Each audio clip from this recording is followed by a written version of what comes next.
Hello friends, a warm welcome to all of you in my YouTube channel Akhilesh education centre. This is Akhilesh Kumar. दोस्तों, आज हम लोग पढ़ने वाले हैं फिजिक्स में कक्षा 12 की फिजिक्स से चौथा लेक्चर, जिसमें हम लोग आज देखेंगे अनुगमन वेग के आधार पर ओम के नियम की व्युत्पत्ति। इसके पहले के टॉपिक्स को हम लोग कवर कर चुके हैं 3 वीडियो में। आज चौथा वीडियो है अनुगमन वेग के आधार पर ओम के नियम की व्युत्पत्ति, जो कि बहुत ही महत्वपूर्ण टॉपिक है और परीक्षा में अधिकांशतः पूछा जाता है। तो हम लोग इस पर चर्चा करेंगे, थोड़ा सा विस्तार में है, तो आप लोग ध्यान दीजिएगा, समझाने की गारंटी मेरी है। तो चलिए हम लोग शुरू करते हैं। आप लोग चैनल को सब्सक्राइब कर दीजिएगा और वीडियो को लाइक और शेयर कर दीजिएगा। चलिए हम लोग शुरू करते हैं अनुगमन वेग के आधार पर ओम के नियम की व्युत्पत्ति। तो सबसे पहले हम लोग मानेंगे कि यहाँ पर सबसे पहले मानेंगे कोई चालक है जिसके अनुप्रस्थ काट का क्षेत्रफल a है, अनुगमन वेग vd है।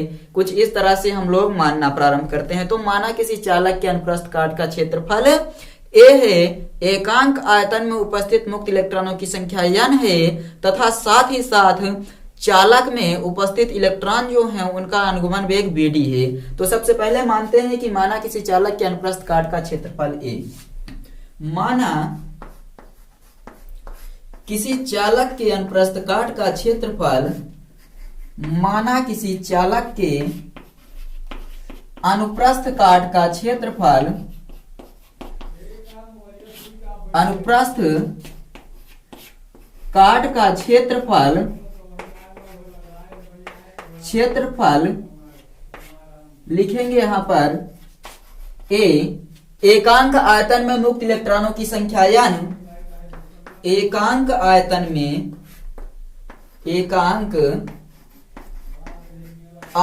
में मुक्त इलेक्ट्रॉनों की संख्या, मुक्त इलेक्ट्रॉनों की संख्या n,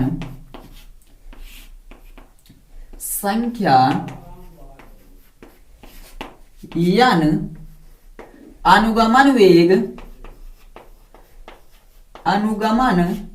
वेग आप लोग साथ में लिखते हुए चलिएगा ताकि मिटाकर हम आगे भी बढ़ सकें।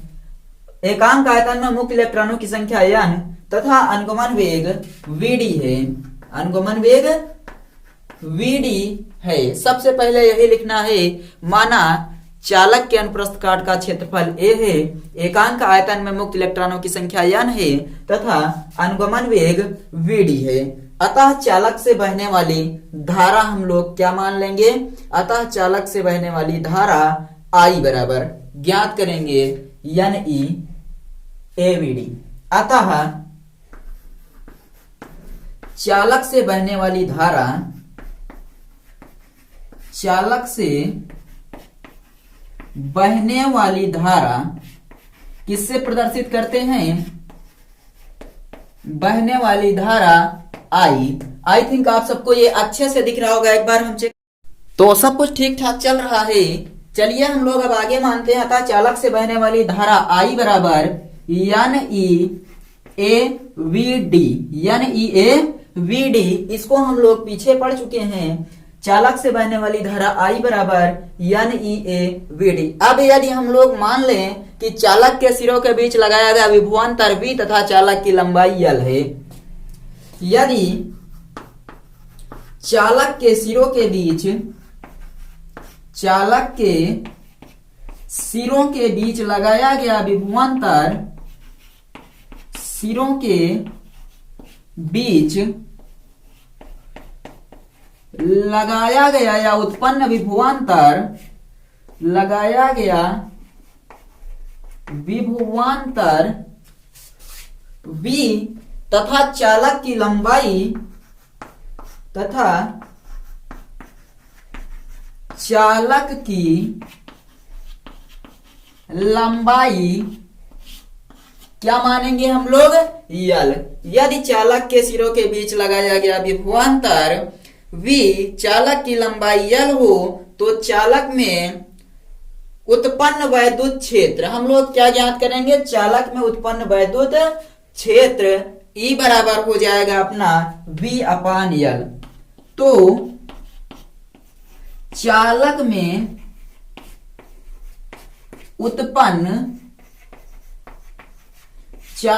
उत्पन्न वैद्युत क्षेत्र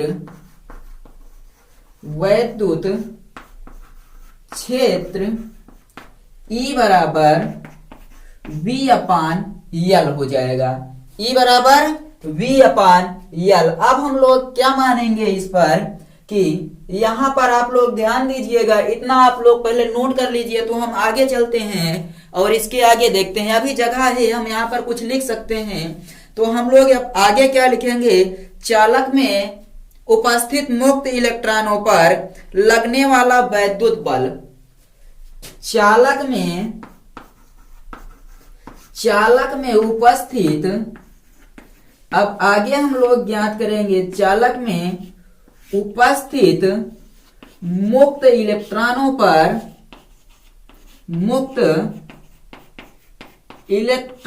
पर लगने वाला बल क्या होता है, F बराबर small E into capital E.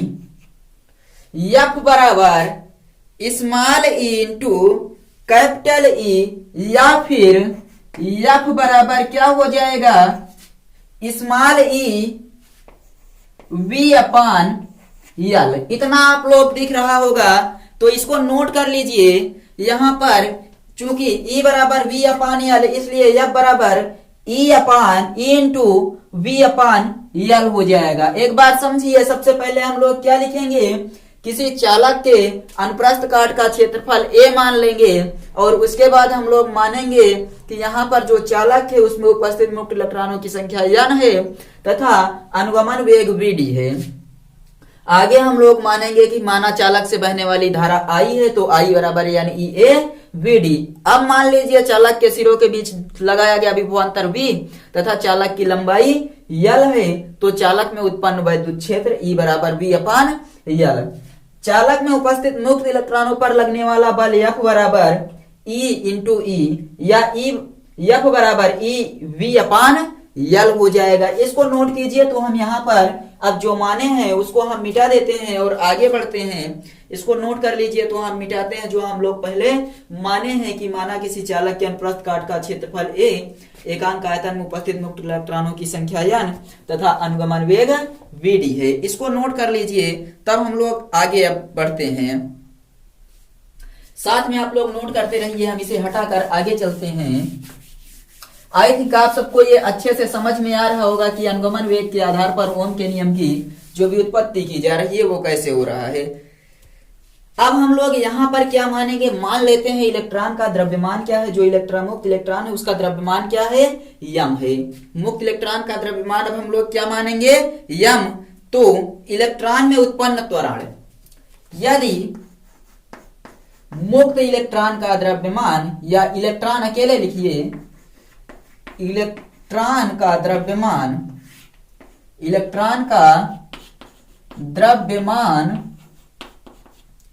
यम हो तो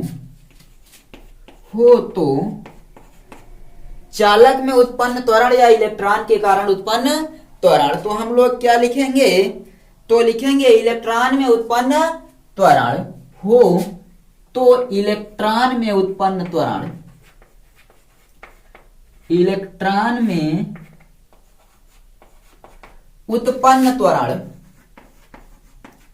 क्या होगा, ए बराबर F बाई यम होता है, F बाई यम। चूंकि F बराबर यम में, इसलिए ए बराबर F बाई यम। और आप लोगों को पता है F बराबर यहाँ पे क्या है, EV बाई L। तो F के स्थान पर हम लोग लिख सकते हैं, ए बराबर F के स्थान पर लिख देंगे EV बाई L।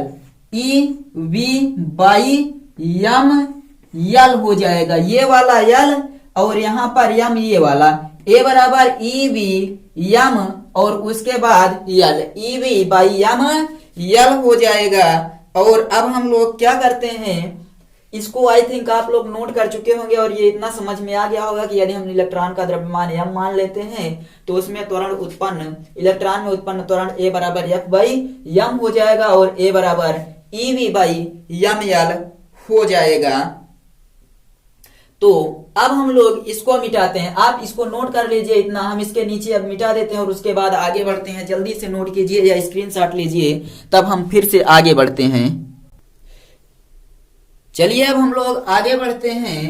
जब आप लोगों को पता चल गया कि इसमें जो उत्पन्न त्वरण है A बराबर EV बाई ml है, तो अब हम लोग क्या करेंगे, माना चालक के सिरों के बीच विभवांतर स्थापित करने से पूर्व जो इलेक्ट्रॉन है उनका ऊष्मीय वेग क्या होगा, मुक्त इलेक्ट्रॉनों का ऊष्मीय वेग। माना चालक के सिरों के बीच, माना चालक के सिरों के बीच, चालक के सिरों के बीच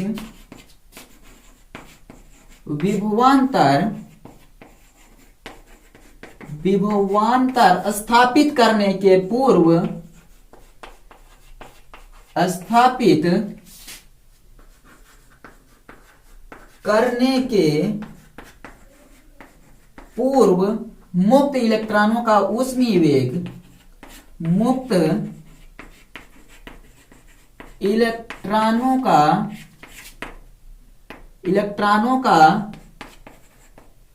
ऊष्मीय वेग, ऊष्मीय वेग। आप लोगों ने क्या देखा था यहाँ पर, जब हम लोग मुक्त इलेक्ट्रॉनों का ऊष्मीय वेग पढ़ रहे थे तो आपने क्या देखा था, क्या होता है U1 U2 U3 कामा डैश डैश UN। आप क्या करेंगे, यहाँ पर स्थापित कर देने के बाद, चालक के सिरों के बीच विभवांतर स्थापित कर देने के बाद इलेक्ट्रॉनों का अंतिम वेग अब देखेंगे। चालक के सिरों के बीच विभवांतर स्थापित करने के पूर्व मुक्त इलेक्ट्रॉनों का ऊष्मीय वेग U1 U2 U3 dash dash UN है। अब विभवांतर स्थापित करने के पश्चात वेग, विभवांतर स्थापित करने के पश्चात अंतिम वेग, यानी विभवांतर स्थापित करने के पश्चात मुक्त इलेक्ट्रॉन के अंतिम वेग। विभवांतर स्थापित करने के पश्चात, स्थापित करने के पश्चात मुक्त इलेक्ट्रॉनों का, मुक्त इलेक्ट्रॉनों का अंतिम वेग, अंतिम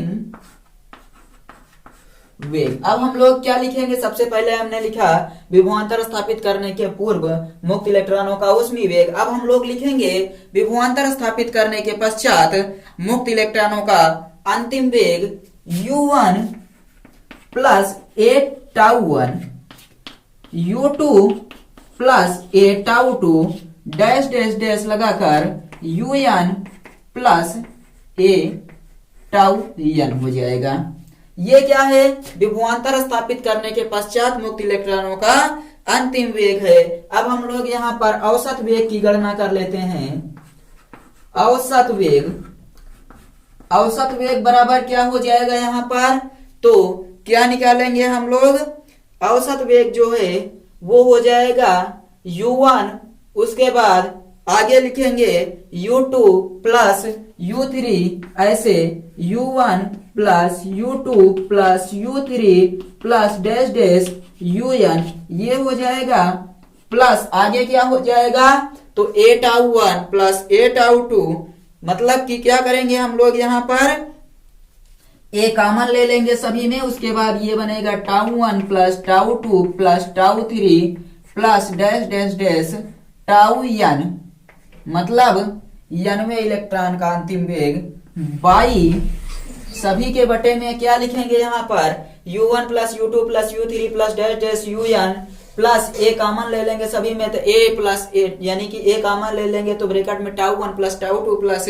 τ3, उसके बाद डैश डैश लगाकर मान लीजिए एक बार बटे में यहाँ n लिख देते हैं, एक बार बटे में यहाँ n, दोनों के बटे में हम लोग क्या कर देते हैं n। अब यहाँ पर आप लोग जानते हैं u1 plus u2 plus u3 dash dash dash un by n का मतलब क्या होता है, इसका मान 0 होता है, आपने आगे ज्ञात किया प्लस a टाउ 1, ये हो जाएगा a, और यहाँ पर tau 1 plus tau 2 plus tau 3 plus dash dash tau n by n का मान क्या हो जाता है।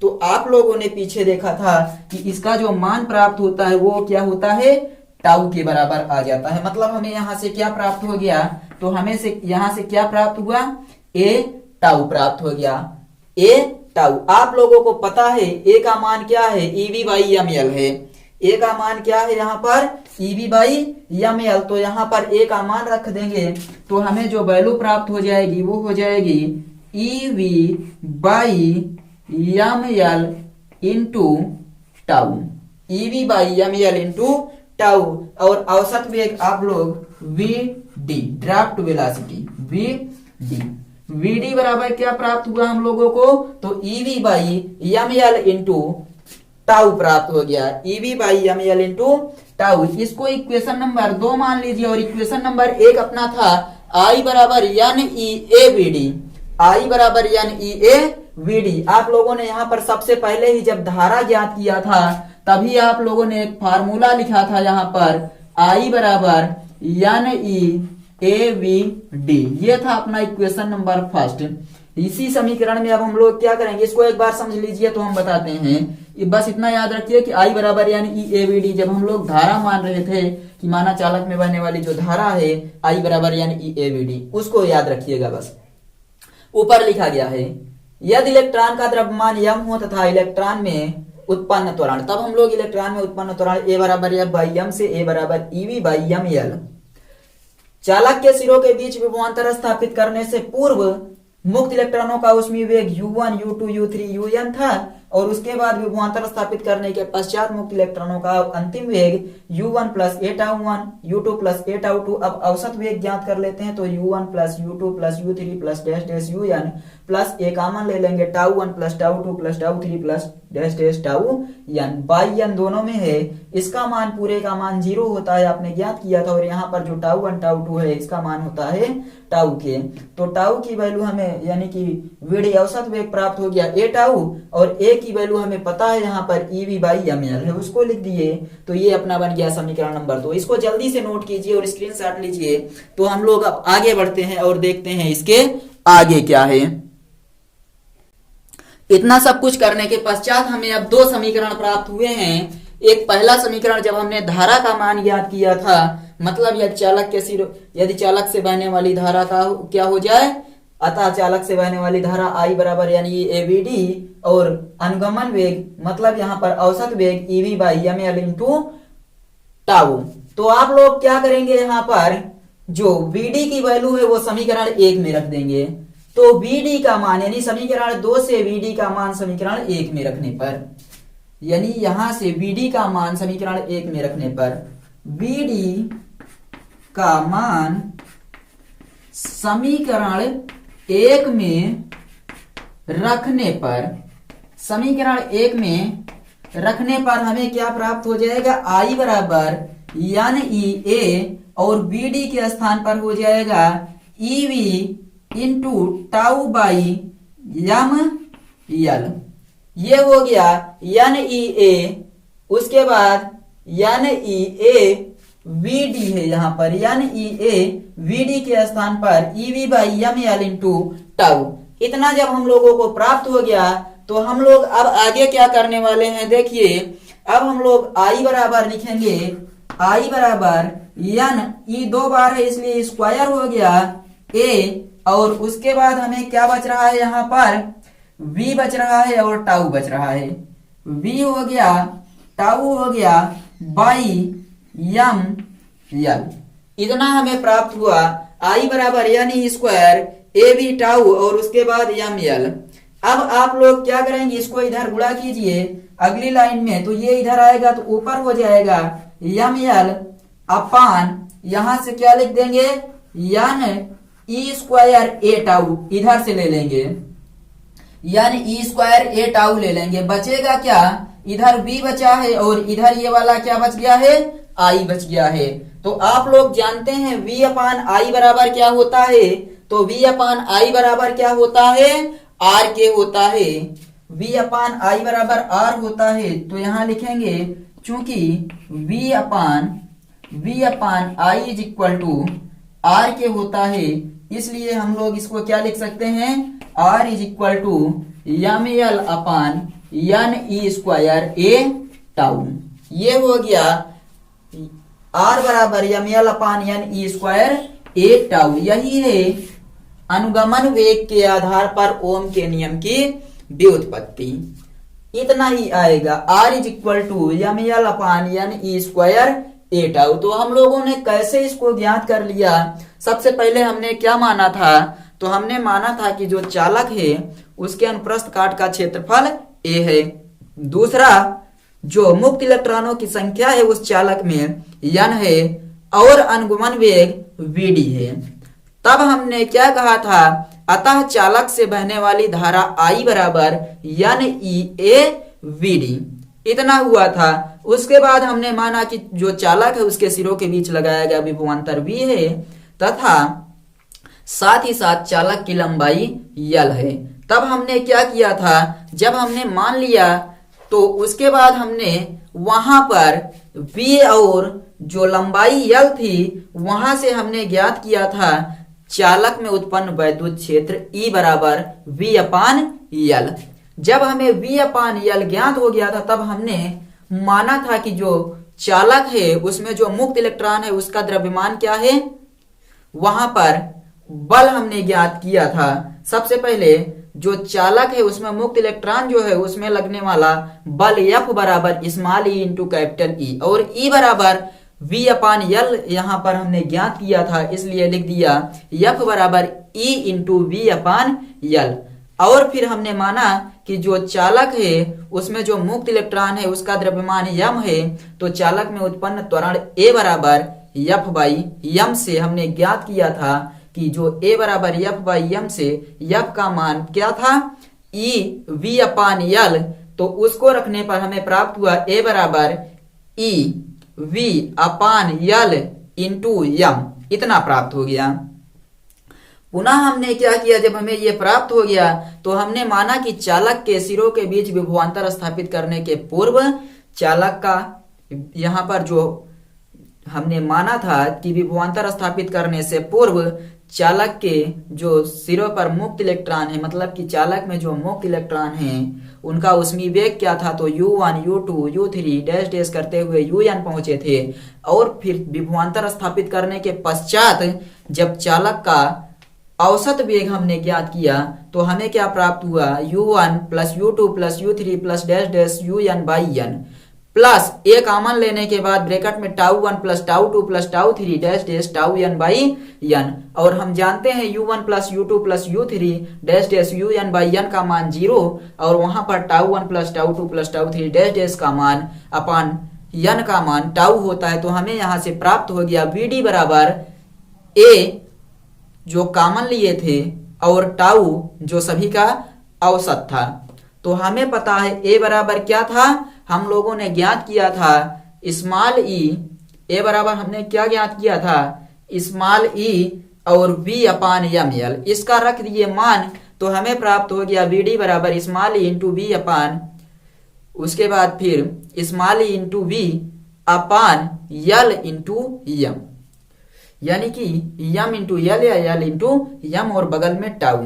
और हम फिर पहुंचते हैं समीकरण नंबर 1 पर जो कि ये दिया गया है I बराबर n e a v d वहां पर, और समीकरण नंबर 2 जो हमें प्राप्त हुआ v by m l into tau. vd का मान उठाकर यहाँ पर रख दिए, मान रखने के बाद हल कैसे किए हैं, e को यहाँ पर स्क्वायर बना दिए, a b d सेम लिख दिए, उसके बाद टाउ भी लिख दिए हैं I, इसको ऊपर भेजते हैं यानी स्क्वायर ए टाउ नीचे भेजते हैं तो हमें बचता है क्या, v अपान आई और v अपान आई बराबर r होता है, इसलिए r बराबर एम एल अपान यानी स्क्वायर ए टाउ। यही क्या है, अनुगमन वेग के आधार पर ओम के नियम की व्युत्पत्ति का सिद्धांत है। तो आप लोग नोट कर लीजिएगा इसको, और यहाँ पर जो यन दिया गया आप लोगों को पता है, एकांक आयतन में उपस्थित मुक्त इलेक्ट्रॉनों की संख्या, या इलेक्ट्रॉन मुक्त इलेक्ट्रॉनों का द्रव्यमान है, यल क्या है, चालक की लंबाई है, और यहाँ पर ए क्षेत्रफल है, टाउ आप लोगों को पता है। यहाँ पर जो हमने पहले बताया है कि ज्ञात क्या करना है हमें, औसत वेग और ऊष्मीय वेग, ये सब तो आप लोग यहाँ पर लिख सकते हैं ये फार्मूला। अब हम लोग चलिए नोट कीजिए, उसके बाद आगे बढ़ते हैं, देखते हैं विशिष्ट प्रतिरोध और प्रतिरोधकता क्या होती है। तो दोस्तों हम लोग विशिष्ट प्रतिरोध और प्रतिरोधकता देखेंगे अगले वीडियो में। इस वीडियो में मात्र अनुगमन वेग के आधार पर ओम के नियम से व्युत्पत्ति की गई है, जिसको आप सब लोगों को 100% समझाने का प्रयास किया गया। आप लोग यदि समझ जाते हैं तो अच्छी बात है, वरना वीडियो को एक बार और देखिए, बहुत अच्छे तरीके से समझाया गया है, आपको समझ में आ जाएगा। चलिए हम लोग इसके आगे मिलेंगे नेक्स्ट वीडियो में और चैप्टर को शीघ्र ही खत्म करेंगे। तो तब तक अच्छे से पढ़ते रहिए और इसको तैयार कर लीजिए, क्योंकि यह बहुत ही इंपॉर्टेंट टॉपिक है। चलिए मिलते हैं नेक्स्ट वीडियो में, तब तक के लिए बाय।